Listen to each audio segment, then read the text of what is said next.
ആകാശത്ത് വിമാനങ്ങൾ പറക്കുന്നത് നിങ്ങൾ ഒരുപാട് കണ്ടിട്ടില്ലേ? എന്നാൽ ഗുജറാത്തിലെ വഡോദരയുടെ മണ്ണിൽ നിന്ന് കഴിഞ്ഞ ദിവസം ഒരു വിമാനം ആകാശത്തേക്ക് ചിറകടിച്ചുയർന്നപ്പോൾ അതിന് വെറുമൊരു പറക്കലിന്റെ ശബ്ദം മാത്രമല്ലായിരുന്നു.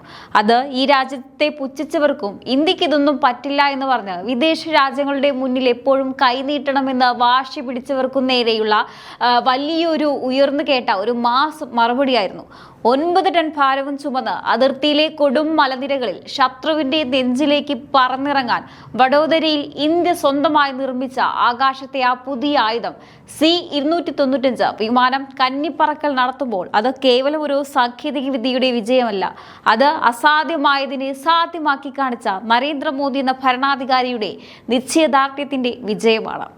വഡോദരയിലെ ആ റൺവേയിൽ നിന്ന് ആ വിമാനം റൺവേ തൊട്ട് ആകാശത്തേക്ക് കുതിച്ചുയർന്നപ്പോൾ ഇവിടെ ചില രാഷ്ട്രീയക്കാരുടെ നെഞ്ചിലാണ് തീപിടിച്ചത്. കഴിഞ്ഞ കുറച്ച് ദിവസങ്ങളായി സോഷ്യൽ മീഡിയയിലും വാർത്തകളിലും ഗുജറാത്തിലെ വഡോദരയെക്കുറിച്ചും അവിടെ നടന്ന ഒരു പരീക്ഷണ പറക്കലിനെ കുറിച്ചും വലിയ ചർച്ചകൾ നടക്കുന്നുണ്ടായിരുന്നു.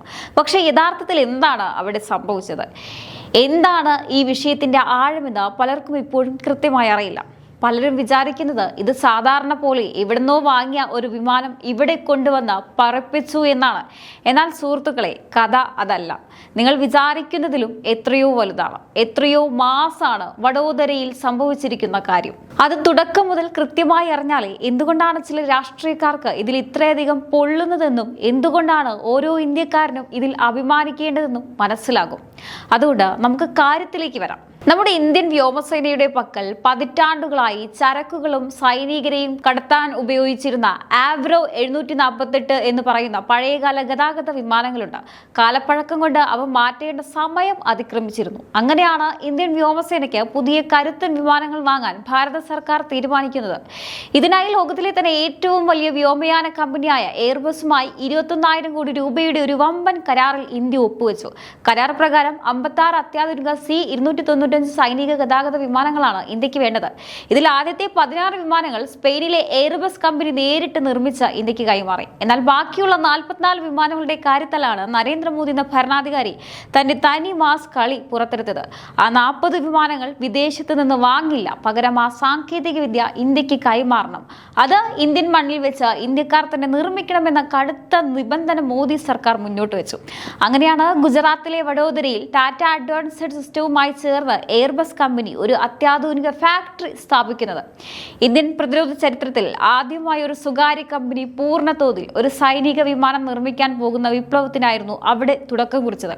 ഇപ്പോൾ വഡോദരയിൽ ചർച്ചയാകുന്ന വിഷയം എന്താണെന്ന് വെച്ചാൽ, ആ ഫാക്ടറിയിൽ വെച്ച് ഇന്ത്യൻ എഞ്ചിനീയർമാരും തൊഴിലാളികളും ചേർന്ന് പൂർണ്ണമായും ഇന്ത്യയിൽ അസംബിൾ ചെയ്ത ആദ്യത്തെ C-295 വിമാനം കഴിഞ്ഞ ദിവസം വിജയകരമായി ആകാശത്തേക്ക് പറന്നുയർന്നു. ഒരു വിമാന നിർമ്മാണത്തിൽ ഏറ്റവും നിർണായകമായ കന്നിപ്പറക്കലാണ് വഡോദരയിൽ 100% വിജയകരമായി പൂർത്തിയായത്. വെറുമൊരു വിമാനം പറന്നുയർന്നു എന്നതിനപ്പുറം രാജ്യത്തുടനീളമുള്ള 30-ലധികം ഇന്ത്യൻ കമ്പനികളും 100-ലധികം ചെറുകിട സംരംഭങ്ങളും ഒത്തുചേർന്ന് 13,000-ലധികം വിമാന ഘടകങ്ങൾ നമ്മുടെ സ്വന്തം മണ്ണിൽ നിർമ്മിച്ചാണ് ഈ സ്വപ്നം യാഥാർത്ഥ്യമാക്കിയത്. 9 ടൺ ഭാരവും ചുമന്ന് അതിർത്തിയിലെ കൊടും മലനിരകളിൽ റൺവേ പോലുമില്ലാത്ത പരുക്കൻ പാതകളിൽ ശത്രുവിന്റെ നെഞ്ചിലേക്ക് പറന്നിറങ്ങാൻ ശേഷിയുള്ള ആകാശത്തെ പുതിയ ആയുധം ഇന്ത്യയിൽ തന്നെ നിർമ്മിക്കാൻ കഴിഞ്ഞു എന്നത് ഭാരതത്തിന്റെ പ്രതിരോധ സ്വയം പര്യാപ്തതയുടെ വിളംബരമാണ്. ഇവിടെ മോദി സർക്കാർ എന്ത് ചെയ്താലും കുറ്റം പറയണം, എന്തിലും ഏതിലും വീഴ്ചകൾ മാത്രം കണ്ടെത്തണമെന്ന് വ്രതമെടുത്ത് നടക്കുന്ന കുറേ രാഷ്ട്രീയക്കാരുണ്ട് ഈ ഇന്ത്യയിൽ. അവരെയൊക്കെ നോക്കി ഈ രാജ്യം ഇന്ന് ഉറക്കെ വിളിച്ചു പറയുകയാണ്, നിങ്ങൾ കുറ്റപ്പെടുത്തലുകൾ തുടർന്നുകൊണ്ടേയിരിക്കൂ, നിരാശ പങ്കുവെച്ചുകൊണ്ടേയിരിക്കൂ. കാരണം നിങ്ങളുടെ ആ കുറ്റപ്പെടുത്തലുകളെയും പരിഹാസങ്ങളെയും ഓരോ ചവിട്ടുപടിയാക്കി മാറ്റി വിമർശകരുടെ നെറ്റിപ്പട്ടത്തിനടിക്കുന്നത് പോലെ ഒരു വശത്തുകൂടി നൈസായിട്ട് ഈ ഭാരതത്തെ ലോകത്തിന്റെ നെറുകയിലേക്ക് പടുത്തുയർത്തുകയാണ് നരേന്ദ്രമോദി സർക്കാർ. ഒരു രാജ്യം യഥാർത്ഥ അർത്ഥത്തിൽ പ്രതിരോധ രംഗത്ത് ശക്തി ആർജിക്കുന്നത് കോടികൾ കൊടുത്ത് വിദേശത്ത് നിന്ന് ആയുധങ്ങൾ വാങ്ങിക്കൂട്ടുമ്പോഴല്ല, മറിച്ച് ആ ആയുധങ്ങൾ സ്വന്തം മണ്ണിൽ സ്വന്തം ജനങ്ങളുടെ അധ്വാനത്തിൽ നിർമ്മിക്കാൻ കഴിയുമ്പോഴാണ്. വർഷങ്ങളായി വിദേശ രാജ്യങ്ങളെ മാത്രം ആശ്രയിച്ചിരുന്ന ഒരു ചെറിയ യുദ്ധമുണ്ടായാൽ പോലും മറ്റുള്ളവരുടെ ദാക്ഷിണ്യത്തിനായി കാത്തു നിന്നിരുന്ന ആ പഴയ ഇന്ത്യയിൽ നിന്നുള്ള കൃത്യമായ വണ്ടി ഇറക്കമാണ് ഇപ്പോൾ നിങ്ങൾ കാണുന്നത്. ഈ നേട്ടത്തിന് പിന്നിൽ ഒരു സദാ കരാറല്ല ഉള്ളത്. 21,000 കോടി രൂപയുടെ വമ്പൻ പ്രതിരോധ പദ്ധതിയാണിത്. വ്യോമസേനയുടെ കാലഹരണപ്പെട്ട ആവ്രോ വിമാനങ്ങൾക്ക് പകരമായി 56 C-295 വിമാനങ്ങൾ വാങ്ങാനുള്ള കരാറിൽ ഒപ്പിടുമ്പോൾ മോദി സർക്കാർ വെറുതെ വിമാനം വാങ്ങി കാശ് കളയുകയല്ല ചെയ്തത്. ആദ്യത്തെ 16 സ്പെയിനിൽ നിന്ന് വരുത്തിയപ്പോൾ ബാക്കി 40 വിമാനങ്ങൾ ഇന്ത്യയിൽ തന്നെ ടാറ്റയുടെ പങ്കാളിത്തത്തോടെ നിർമ്മിക്കണമെന്ന ചരിത്രപരമായ തീരുമാനമാണ് എടുത്തത്.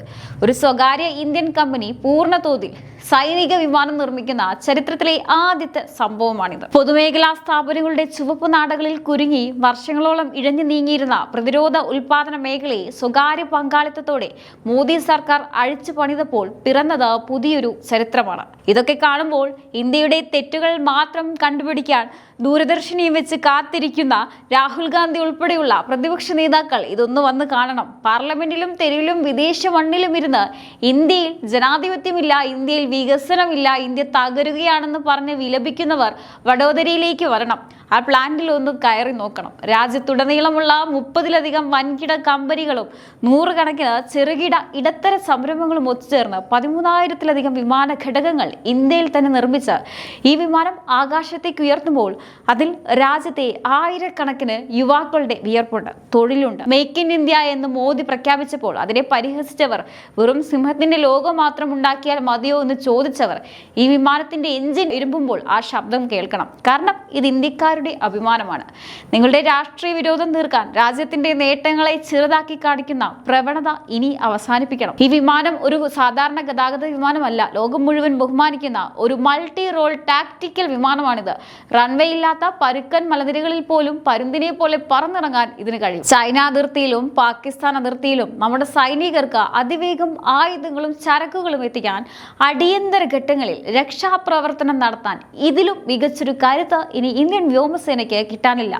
ശത്രുരാജ്യങ്ങൾ അതിർത്തിയിൽ എന്തെങ്കിലും അവിവേകം കാണിച്ചാൽ അവരെ അപ്പാടെ പറപ്പിക്കാൻ തക്ക ശേഷിയുള്ള ഒരു ആയുധശാല തന്നെയാണ് വഡോദരയിൽ ഒരുങ്ങിയിരിക്കുന്നത്. ഒരു കാലത്ത് പ്രതിരോധ സാമഗ്രികൾ വാങ്ങാൻ ഇടനിലക്കാർക്ക് കമ്മീഷൻ കൊടുത്ത് കോടികളുടെ അഴിമതി നടത്തിയിരുന്ന ഒരു ഭൂതകാലം ഈ രാജ്യത്തിനുണ്ടായിരുന്നു.